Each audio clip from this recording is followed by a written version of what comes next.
ধর্ষণের অভিযোগে করা মামলায় টিকটকার আব্দুল্লাহ আল মামুন ওরফে প্রিন্স মামুনের রিমান্ড ও জামিন উভয় নামঞ্জুর করে কারাগারে পাঠানোর আদেশ দিয়েছেন আদালত। মঙ্গলবার 11 জুন ঢাকার মেট্রোপলিটন ম্যাজিস্ট্রেট মোহাম্মদ মামুনুর রশিদের আদালত শুনানি শেষে এই আদেশ দেন। এদিন মামুনকে আদালতে হাজির করা হয়।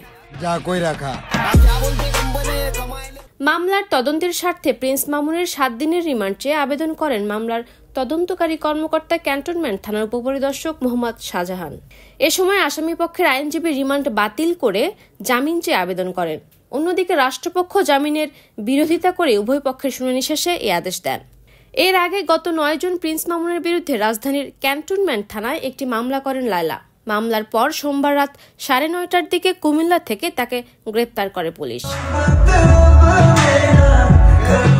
মামলার অভিযোগে বলা হয়েছে 3 বছর আগে ফেসবুকের মাধ্যমে প্রিন্স মামুনের সঙ্গে লায়লার পরিচয় হয়। পরিচয়ের এক পর্যায়ে মামুন তাকে বিয়ে করবে এমন প্রলোভন দেখিয়ে তার সঙ্গে প্রেমের সম্পর্ক স্থাপন করেন।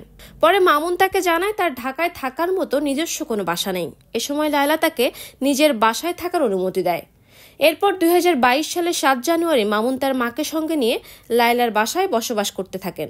এ সময় বিয়ের প্রলোভন দেখিয়ে একাধিকবার লায়লার সঙ্গে শারীরিক সম্পর্ক করেন মামুন। মামুনকে একাধিকবার বিয়ের বিষয়ে বললে সে বিভিন্ন অজুহাতে সময়ক্ষেপণ করতে থাকেন। সর্বশেষ চলতি বছরের 14 মার্চ মামুন আবারও লায়লাকে ধর্ষণ করেন। পরবর্তী সময়ে তাকে বিয়ের বিষয়ে বললে সে ক্ষিপ্ত হয়ে বিভিন্ন অশ্লীল ভাষায় লায়লাকে গালাগাল করেন।